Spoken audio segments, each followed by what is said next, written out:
कर्पूरिघोरं करुणावतारं संसारसारं भुजगेन्द्रहारं सदा वसन्तं हृदयारविन्दे भवं भवानी सहितं नमामि।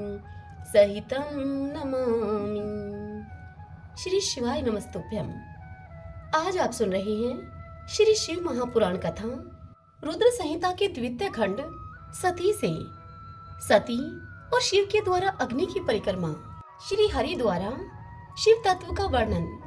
शिव का ब्रह्मा जी को दिए हुए वर के अनुसार वेदी पर सदा के लिए अवस्थान तथा शिव और सती का विदा होकर कैलाश पर जाना। सती का प्रश्न और उसके उत्तर में भगवान शिव के द्वारा ज्ञान एवं नैवेद्य भक्ति के स्वरूप का विवेचन करना। दंडकारण्य क्षेत्र में शिव को श्री राम के प्रति मस्तक झुकाते हुए देखकर सती का मोह तथा शिव की आज्ञा से उनके द्वारा श्री राम की परीक्षा लेना। आज के दिन हम इस पावन कथा का रसपान कर रहे हैं। इससे पहले की कथाएं यदि आपने अभी तक नहीं सुनी हैं, तो इस चैनल की प्लेलिस्ट में जाकर आप उन कथाओं को सुन सकते हैं।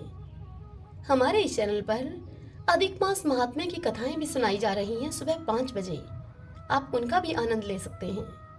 आइए अब हम आज की शिव पुराण की कथा सुनते हैं। श्री शिवाय नमस्तुभ्यम। ब्रह्मा जी शिव पुराण की कथा सुनाते हुए नारद से कहते हैं कि हे नारद, कन्यादान करके दक्ष ने भगवान शंकर को नाना प्रकार की वस्तुएं दहेज में दी। यह सब करके वे बड़े प्रसन्न हुए। फिर उन्होंने ब्राह्मणों को भी नाना प्रकार के धन बांटे। तत्पश्चात लक्ष्मी के साथ भगवान विष्णु शंभु के पास आकर हाथ जोड़कर खड़े हुए। शंभु से इस प्रकार यूं बोले। वे बोले, हे देवदेव महादेव, हे दया सागर, हे प्रभु तात, आप संपूर्ण जगत के पिता हैं और सती देवी सबकी माता हैं। आप दोनों सत्पुरुषों के कल्याण तथा दुष्टों के दमन के लिए सदा लीला पूर्वक अवतार ग्रहण करते हैं। यह सनातन श्रुति का कथन है। आप चिकने नील अंजन के समान शोभा वाली सती के साथ जिस प्रकार से शोभा पा रहे हैं, मैं उससे उल्टे लक्ष्मी के साथ शोभा पा रहा हूँ।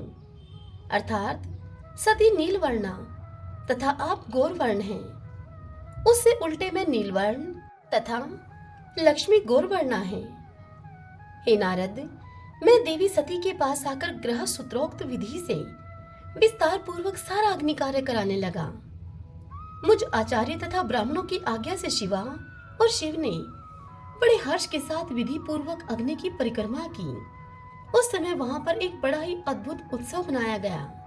गाजे बाजे और नृत्य के साथ होने वाला वह उत्सव सबको बड़ा ही सुखद जान पड़ा। तदंतर भगवान विष्णु बोले, हे सदाशिव, मैं आपकी आज्ञा से यहाँ शिव तत्व का वर्णन करता हूँ।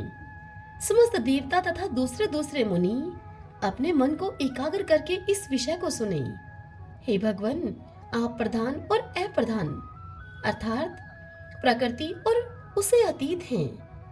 आपके अनेक भाग हैं, फिर भी आप भाग रहित हैं। ज्योतिर्मय स्वरूप वाले आप परमेश्वर के ही हम तीनों देवता अंश हैं। आप कौन हैं, मैं कौन हूँ और ब्रह्मा कौन है? आप परमात्मा के ही ये 3 अंश हैं जो सृष्टि, पालन और संहार करने के कारण एक दूसरे से भिन्न प्रतीत होते हैं। आप अपने स्वरूप का चिंतन कीजिए। आपने स्वयं ही लीला पूर्वक शरीर धारण किया है। आप निर्गुण ब्रह्मा रूप से एक हैं। आप ही सगुण ब्रह्मा हैं और हम ब्रह्मा, विष्णु तथा रुद्र तीनों आपके अंश हैं। जैसे एक ही शरीर के भिन्न भिन्न अवयव मस्तक और ग्रीवा आदि नाम धारण करते हैं, तथापि उस शरीर से वे भिन्न नहीं हैं, उसी प्रकार हम तीनों अंश आप परमेश्वर के ही अंग हैं, जो ज्योतिर्मय आकाश के समान सर्वव्यापी एवं निर्लेप स्वयं ही अपना धाम, पुराण, कुटस्थ, अव्यक्त, अनंत, नित्य तथा दीर्घ आदि विशेषणों से रहित निर्विशेष ब्रह्मा है। वही आप शिव हैं। अतः आप ही सब कुछ हैं। ब्रह्मा जी आगे कहते हैं कि हे मुनीश्वर नारद, भगवान विष्णु की इस बात को सुनकर महादेव जी बड़े ही प्रसन्न हुए। तदंतर उस विवाह यज्ञ के स्वामी यजमान परमेश्वर शिव प्रसन्न होकर लौकिक की गति का आश्रय लेकर हाथ जोड़कर खड़े हुए। मुझ ब्रह्मा से प्रेम पूर्वक इस प्रकार यूं बोले। शिव ने मुझसे कहा कि हे ब्राह्मण, आपने सारा वैवाहिक कार्य अच्छी तरह से संपन्न करा दिया है। अब मैं प्रसन्न हूँ। आप मेरे आचार्य हैं। बताइए मैं आपको क्या दक्षिणा दूं? हे सुरज्येष्ठ, आप उस दक्षिणा को मांगिए। महाभाग, यदि वह अत्यंत दुर्लभ हो तो भी उसे शीघ्र ही कहिए। मुझे आपके लिए कुछ भी अदेय नहीं है। हे मुने नारद, भगवान शंकर का यह वचन सुनकर मैं हाथ जोड़कर विनीत चित्त से उन्हें बारंबार प्रणाम करके उनसे मैं यूं बोला, हे देवेश, यदि आप प्रसन्न हो, और हे महेश्वर, यदि मैं वर पाने के योग्य हूँ, तो प्रसन्नता पूर्वक जो मैं आपसे बात कहता हूँ उसे आप पूर्ण कीजिए। हे महादेव, आप इसी रूप में इसी वेदी पर सदा विराजमान रहें, जिससे कि आपके दर्शन से मनुष्यों के पाप धुल जाएं। हे चंद्रशेखर, आपका सानिध्य होने से मैं इस वेदी के समीप आश्रय बनाकर तपस्या करूं, यह मेरी अभिलाषा है। चैत्र के शुक्ल पक्ष की त्रयोदशी को पूर्व फागुनी नक्षत्र में रविवार के दिन इस भूतल पर जो मनुष्य भक्ति भाव से आपका दर्शन करे, उसके सारे पाप तत्काल नष्ट हो जाएं, विपुल पुण्य की वृद्धि हो और समस्त रोगों का सर्वथा नाश हो जाए। जो नारी दुर्भगा, वंदया, कानी अथवा रूप विहीना हो, वह भी आपके दर्शन मात्र से अवश्य निर्दोष हो जाए। मेरी यह बात उनकी आत्मा को सुख देने वाली थी। इसे सुनकर भगवान शिव ने प्रसन्नचित होकर मुझसे कहा कि हे विधाते, ऐसे ही होगा। मैं तुम्हारे कहने से संपूर्ण जगत के हित के लिए अपनी पत्नी सती के साथ इस वेदी पर सुस्थिर भाव से स्थित रहूंगा। ऐसा कहकर पत्नी के सहित भगवान शिव अपनी अंश रूपणी मूर्ति को प्रकट करके वेदी के मध्य भाग में विराजमान हो गए।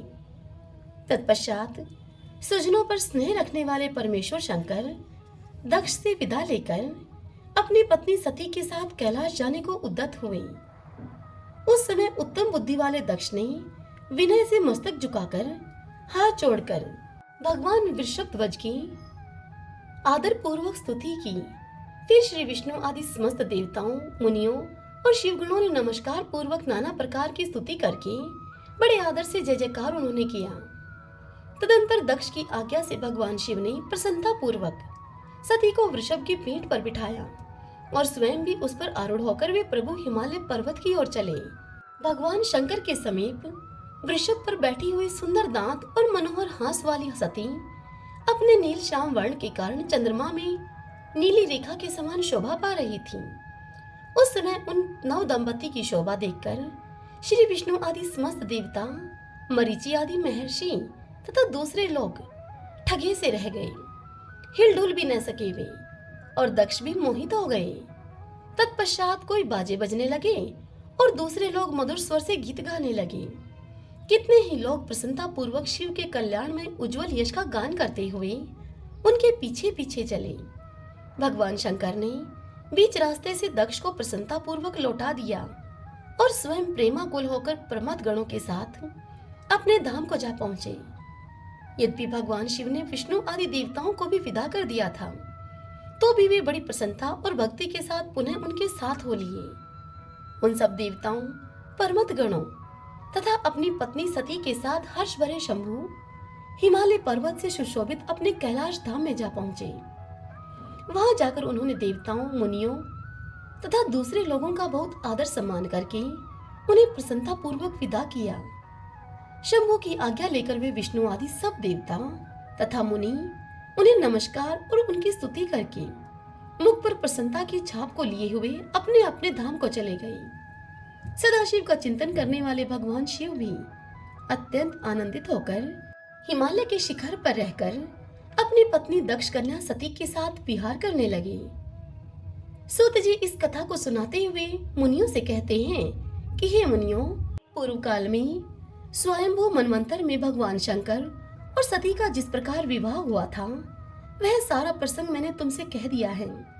जो विवाह काल में यज्ञ में अथवा किसी भी शुभ कार्य के आरंभ में भगवान शंकर की पूजा करके शांत चित्त से इस कथा को सुनता है, उसका सारा कर्म तथा वैवाहिक आयोजन बिना किसी विघ्न बाधा के पूर्ण होता है और दूसरे शुभ कर्म भी सदा निर्विघ्न पूर्ण होते हैं। इस शुभ उपाख्यान को प्रेम पूर्वक सुनकर विवाहित होने वाली कन्या भी सुख, सौभाग्य, सुशीलता और सदाचार आदि सद्गुणों से संपन्न साध्वी स्त्री तथा पुत्रवती होती है।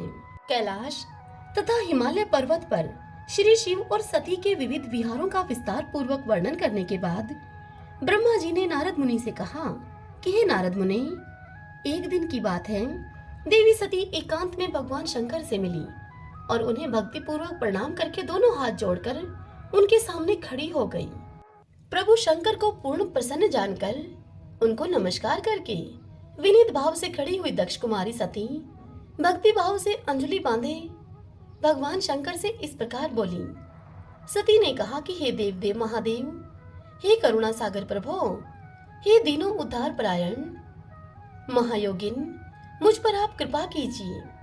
आप परम पुरुष हैं, सबके स्वामी हैं, रजोगुण, सतवगुण और तमोगुण से परे हैं, निर्गुण भी हैं और सगुण भी हैं, सबके साक्षी, निर्विकार और महाप्रभु हैं। हे हर, मैं धन्य हूँ जो मैं आपकी कामिनी और आपके साथ सुंदर विहार करने वाली आपकी प्रिया हुई। हे स्वामिन, आप अपनी भक्त वत्सलता से ही प्रेरित होकर मेरे पति हुए हैं। हे नाथ, मैंने बहुत वर्षों तक आपके साथ विहार किया है। हे महेशान, इससे मैं बहुत संतुष्ट हुई हूँ और अब मेरा मन उधर से हट गया है। हे देवेश्वर हर, अब तो मैं उस परम तत्व का ज्ञान प्राप्त करना चाहती हूँ जो निरतिशय सुख प्रदान करने वाला है तथा जिसके द्वारा जीव संसार दुख से अनायास ही उद्धार पा सकता है। हे नाथ, जिस कर्म का अनुष्ठान करके विषयी जीव भी परम पद को प्राप्त कर लें और संसार बंधन में न बंधे, उसे आप बताइए। मुझ पर आप कृपा कीजिए। आगे ब्रह्मा जी नारद मुनि से कहते हैं कि हे नारद, इस प्रकार आदिशक्ति महेश्वरी सती ने केवल जीवों के उद्धार के लिए जब उत्तम भक्तिभाव के साथ भगवान शंकर से यह प्रश्न किया, तब उनके उस प्रश्न को सुनकर स्वेच्छा से शरीर धारण करने वाले तथा योग के द्वारा भोग से विरक्त चित्त वाले स्वामी शिव ने अत्यंत प्रसन्न होकर सती से इस प्रकार कहा। शिव बोले, हे देवी दक्षनंदनी, हे महेश्वरी, सुनो, मैं उसी परम तत्व का तुमसे वर्णन करता हूँ जिससे वासनाबद्ध जीव तत्काल मुक्त हो सकता है। हे परमेश्वरी, तुम विज्ञान को परम तत्व जानो। विज्ञान वह है जिसके उदय होने पर मैं ब्रह्मा हूँ ऐसा दृढ़ निश्चय हो जाता है। ब्रह्मा के सिवा दूसरी किसी वस्तु का स्मरण नहीं रहता तथा उस विज्ञानी पुरुष की बुद्धि सर्वथा शुद्ध हो जाती है। हे प्रिय, वह विज्ञान दुर्लभ है। इस त्रिलोकी में उसका ज्ञाता कोई विरला ही होता है। वह जो और जैसा भी है सदा मेरा स्वरूप ही है, साक्षात परात्पर ब्रह्मा है। उस विज्ञान की माता है मेरी भक्ति, जो भोग और मोक्ष रूप फल को प्रदान करने वाली है। वह मेरी कृपा से सुलभ होती है। भक्ति 9 प्रकार की बताई गई है। हे सती, भक्ति और ज्ञान में कोई भेद नहीं है। भक्त और ज्ञानी दोनों को ही सदा सुख प्राप्त होता है। जो भक्ति का विरोधी है उसे ज्ञान की प्राप्ति नहीं होती। हे देवी, मैं सदा भक्त के अधीन रहता हूँ और भक्त के प्रभाव से जातिहीन नीच मनुष्यों के घरों में भी चला जाता हूँ, इसमें संशय नहीं है। हे सती, वह भक्ति 2 प्रकार की होती है, सगुणा और निर्गुणा। जो वैधि अर्थात शास्त्र विधि से प्रेरित और हृदय के सहज अनुराग से प्रेरित भक्ति होती है, यानी कि जो वैधि और स्वाभाविकी भक्ति होती है वह श्रेष्ठ है तथा इससे भिन्न जो कामना मूलक भक्ति होती है वह निम्न कोटि की मानी गई है। पूर्वोक्त सगुणा और निर्गुणा ये दोनों प्रकार की भक्तियां नैष्टिकी और अनैष्टिकी के भेद से 2 भेद वाली हो जाती हैं। नैष्टिकी भक्ति 6 प्रकार की जाननी चाहिए और अनैष्टिकी भक्ति एक ही प्रकार की कही गई है। विद्वान पुरुष विहिता और अविहिता आदि भेद से उसे अनेक प्रकार की मानते हैं। इन विविध भक्तियों के बहुत से भेद प्रभेद होने के कारण इनके तत्व का अन्यत्र वर्णन किया गया है।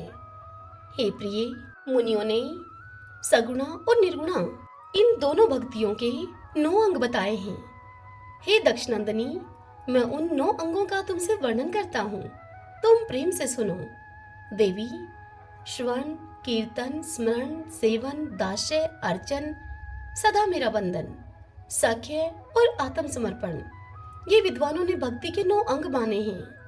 हे शिवे, भक्ति के उपांग भी बहुत से बताए गए हैं। हे देवी, अब तुम अपने मन को लगाकर मेरी भक्ति के पूर्वोक्त 9 अंगों के पृथक पृथक लक्षण सुनो। वे लक्षण भोग तथा मोक्ष प्रदान करने वाले हैं। जो स्थिर आसन से बैठकर तन मन आदि से मेरी कथा कीर्तन आदि का नित्य सम्मान करता हुआ प्रसन्नता पूर्वक अपने श्रवण पुटों से उसके अमृतोपम रस का पान करता है, उसके इस साधन को श्रवण कहते हैं। जो हृदय आकाश के द्वारा मेरे दिव्य जन्म कर्मों का चिंतन करता हुआ प्रेम से वाणी के द्वारा उनका उच्च स्वर से उच्चारण करता है, उसके इस भजन साधन को कीर्तन कहते हैं। हे देवी, मुझ नित्य महेश्वर को सदा और सर्वत्र व्यापक जानकर जो संसार में निरंतर निर्भय रहता है, उसी को स्मरण कहा गया है। अरुणोदय से लेकर हर समय सेवा की अनुकूलता का ध्यान रखते हुए हृदय और इंद्रियों से जो निरंतर सेवा की जाती है, वही सेवन नामक भक्ति है। अपने को प्रभु का किंकर समझकर हृदय अमृत के भोग से स्वामी का सदा प्रिय संपादन करना दास्य भक्ति कहा जाता है। अपने धन वैभव के अनुसार शास्त्रीय विधि से मुझ परमात्मा को सदा पाद आदि 16 उपचारों का जो समर्पण करता है, उसे अर्चन कहते हैं।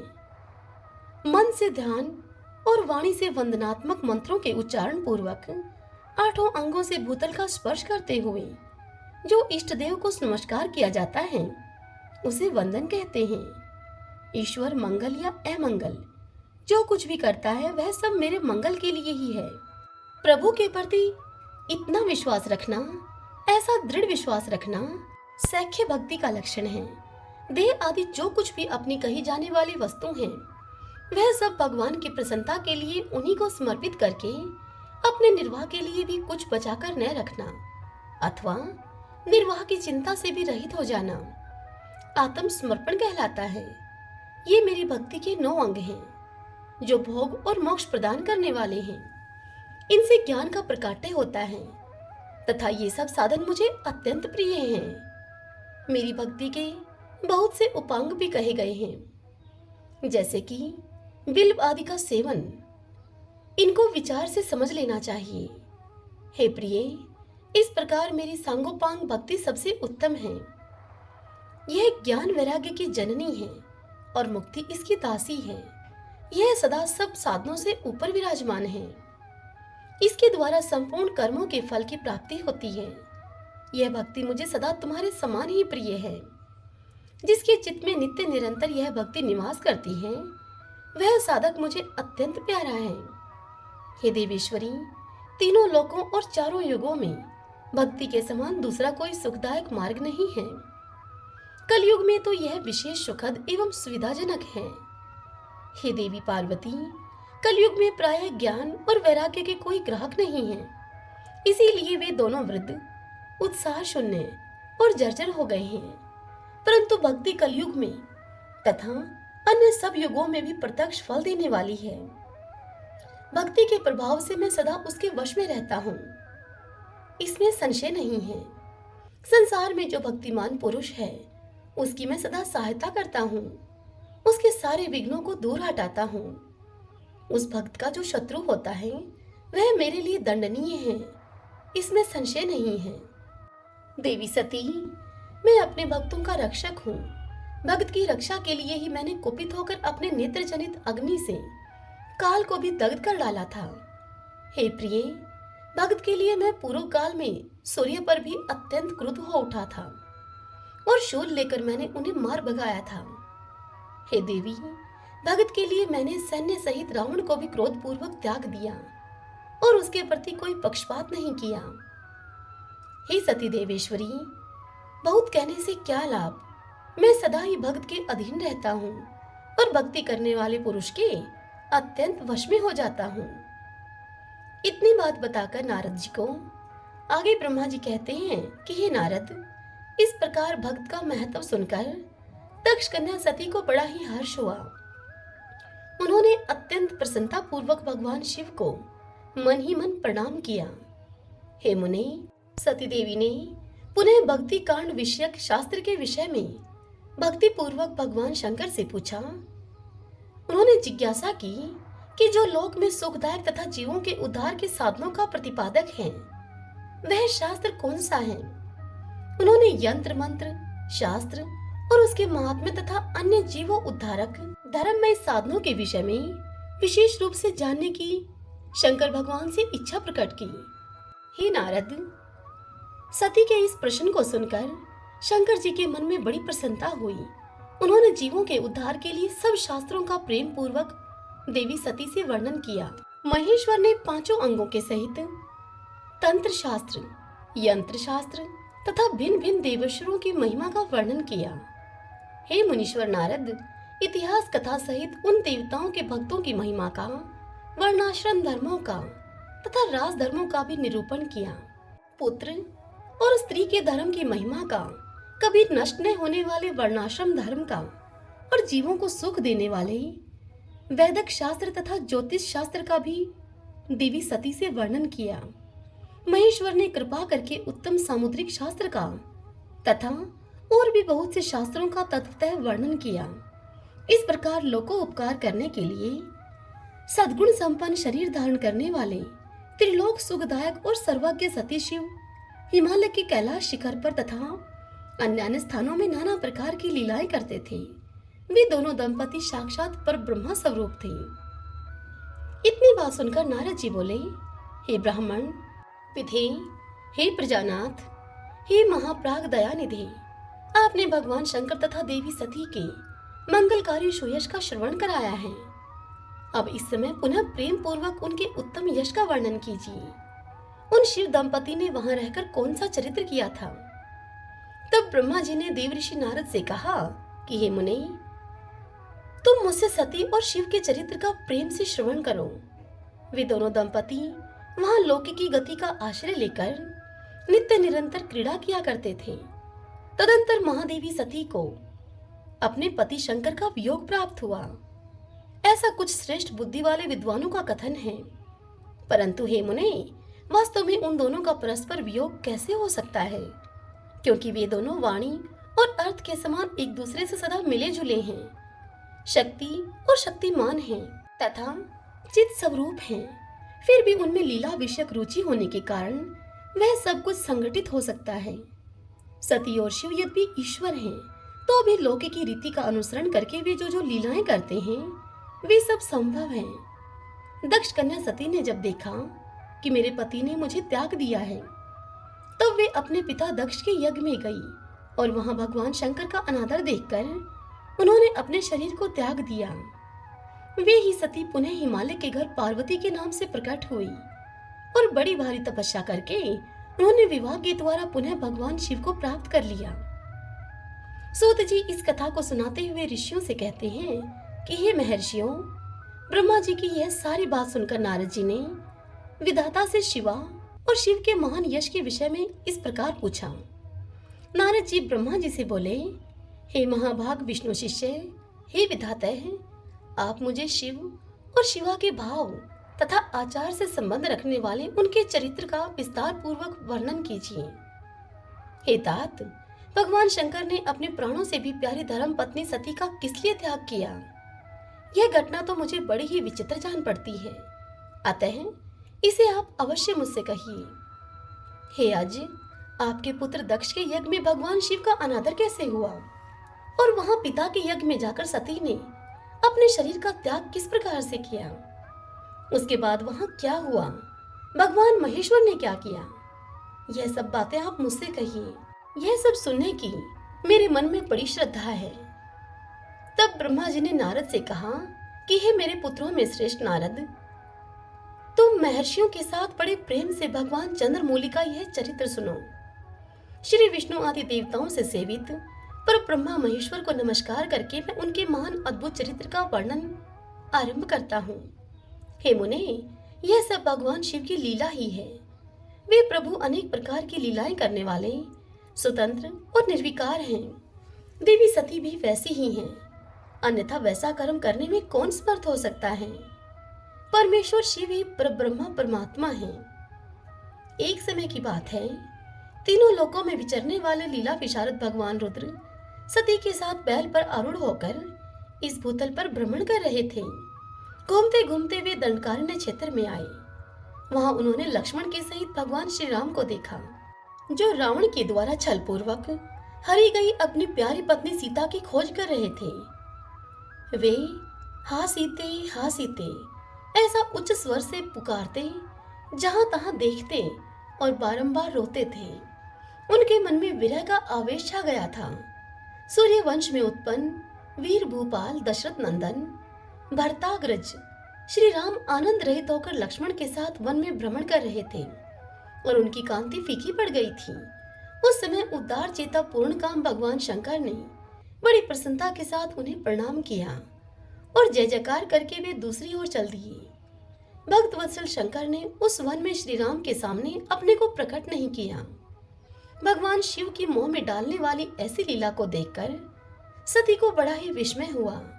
वे उनकी माया से मोहित होकर उनसे इस प्रकार बोली। देवी सती ने कहा, हे देव देव सर्वेश, पर ब्रह्मा परमेश्वर, ब्रह्मा विष्णु आदि सब देवता आपकी ही सदा सेवा करते हैं। आप ही सबके द्वारा प्रणाम करने योग्य हैं। सबको आपका ही सर्वदा सेवन और ध्यान करना चाहिए। वेदांत शास्त्र के द्वारा यतन पूर्वक जानने योग्य निर्विकार परम प्रभु आप ही हैं। हे नाथ, ये दोनों पुरुष कौन हैं? इनकी आकृति विरह व्यथा से व्याकुल दिखाई देती है। ये दोनों धनुर्धर वीर इस वन में विचरते हुए कलेश के भागी और दीन हो रहे हैं। इनमें से जो ज्येष्ठ है, उसकी अंग कांति नील कमल के समान श्याम है। उसको देखकर आप किस कारण से आनंद विभोर हो उठे थे? आपका चित्त क्यों अत्यंत प्रसन्न हो गया था? आप इस समय भक्त के समान विनम्र क्यों हो गए थे? हे स्वामिन, हे कल्याणकारी शिव, आप मेरे संशय को सुने। हे प्रभु, सेव्य स्वामी अपने सेवक को प्रणाम करें, यह उचित नहीं जान पड़ता। आगे ब्रह्मा जी नारद से कहते हैं कि हे नारद, कल्याणमयी परमेश्वरी आदि शक्ति सती देवी ने शिव की माया के वशीभूत होकर जब भगवान शिव से इस प्रकार से प्रश्न किया, तब सती की वह बात सुनकर लीला विशारद परमेश्वर शंकर हंसकर उनसे इस प्रकार बोले। परमेश्वर ने कहा कि देवी सुनो, मैं प्रसन्नता पूर्वक यथार्थ बात तुमसे कहता हूँ, इसमें छल नहीं है। वरदान के प्रभाव से ही मैंने इन्हें आदर पूर्वक प्रणाम किया है। हे प्रिय, ये दोनों भाई वीरों के द्वारा सम्मानित हैं। इनके नाम हैं श्री राम और लक्ष्मण। इनका प्रकाट्य सूर्य वंश में हुआ है। ये दोनों राजा दशरथ के विद्वान पुत्र हैं। इनमें जो गोरे रंग के छोटे बंधु हैं, वे साक्षात शेष के अंश हैं। उनका नाम लक्ष्मण है। इनके बड़े भैया का नाम श्री राम है। इनके रूप में भगवान विष्णु ही अपने संपूर्ण अंश से प्रकट हुए हैं। उपद्रव इनसे दूर ही रहते हैं। ये साधु पुरुषों की रक्षा और हम लोगों के कल्याण के लिए इस पृथ्वी पर अवतीर्ण हुए हैं। ऐसा कहकर सृष्टिकर्ता भगवान शंभु चुप हो गए। भगवान शिव की ऐसी बात सुनकर भी सती के मन को इस पर विश्वास नहीं हुआ। क्यों न हो, भगवान शिव की माया बड़ी प्रबल है। वह संपूर्ण त्रिलोकी को मुंह में डाल देने वाली है। सती के मन में मेरी बात पर विश्वास नहीं है। यह जानकर लीला विशारद प्रभु सनातन शंभु उनसे इस प्रकार यूं बोले। शिव ने कहा कि देवी, मेरी बात सुनो। यदि तुम्हारे मन में मेरे कथन पर विश्वास नहीं है, तो तुम वहां जाकर अपनी ही बुद्धि से श्री राम की परीक्षा कर लो। हे प्यारी सती, जिस प्रकार तुम्हारा मोह या भ्रम नष्ट हो जाए, तुम वह कार्य करो। तुम वहां जाकर परीक्षा करो। तब तक मैं इस बरगद के नीचे खड़ा हूँ। आगे ब्रह्मा जी कहते हैं कि हे नारद, भगवान शिव की आज्ञा से ईश्वरी सती वहां पर गई और मन ही मन यह सोचने लगी कि मैं वनचारी राम की कैसे परीक्षा करूं। अच्छा, मैं सीता का रूप धारण करके राम के पास चलती हूँ। यदि राम साक्षात विष्णु हैं, तब तो सब कुछ जान ही लेंगे, अन्यथा वे मुझे नहीं पहचानेंगे। ऐसा विचार करके सती सीता का रूप बनाकर श्री राम के समीप उनकी परीक्षा लेने के लिए गई। वास्तव में देवी सती मोह में पड़ गई थी। सती को सीता के रूप में सामने आई देखकर शिव शिव का जप करते हुए रघुकुल नंदन श्री राम सब कुछ जान गए और हंसते हुए उन्हें नमस्कार करके वे बोले।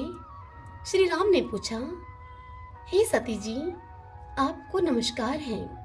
आप प्रेम पूर्वक बताएं, भगवान शंभु कहाँ गए हैं?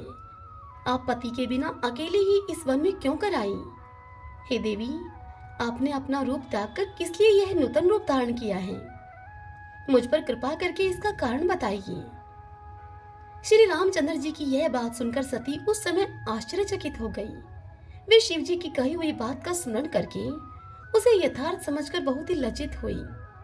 श्री राम को साक्षात विष्णु जानकर अपने रूप को प्रकट करके मन ही मन भगवान शिव के चरणारविंदों का चिंतन करके प्रसन्नचित हुई सती श्री राम से इस प्रकार बोली।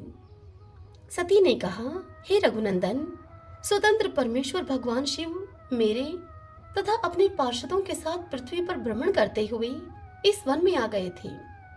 यहाँ उन्होंने सीता जी की खोज में लगे हुए लक्ष्मण के सहित तुमको देखा। उस समय सीता के लिए तुम्हारे मन में बड़ा ही कलेश था और तुम विरह शोक से पीड़ित दिखाई देते थे। उस अवस्था में तुम्हें प्रणाम करके वे चले गए और उस वट वृक्ष के नीचे अभी भी खड़े हैं। भगवान शिव बड़े आनंद के साथ तुम्हारे वैष्णव रूप की उत्कृष्ट महिमा का गान कर रहे थे। यद्यपि उन्होंने तुम्हें चतुर्भुज विष्णु के रूप में नहीं देखा, तो भी तुम्हारा दर्शन करते ही वे आनंद विभोर हो गई। इस निर्मल रूप की ओर देखते हुए उन्हें बड़ा ही आनंद प्राप्त हुआ। इस विषय में मेरे पूछने पर भगवान शंभु ने जो बात कही, उसे सुनकर मेरे मन में भ्रम उत्पन्न हो गया। अतः हे राघवेंद्र, मैंने उनकी आज्ञा लेकर तुम्हारी परीक्षा की है। श्री राम, अब मुझे ज्ञात हो गया है कि आप साक्षात विष्णु हो। तुम्हारी सारी प्रभुता मैंने अपनी आंखों से देख ली है। अब मेरा संशय दूर हो गया है। तो भी हे महामते, तुम मेरी बात सुनो। मेरे सामने यह सच सच बताओ कि तुम भगवान शिव के भी वंदनीय कैसे हो गए। मेरे मन में यही एक संदेह है, इसे तुम निकाल दो और शीघ्र ही मुझे पूर्ण शांति प्रदान करो।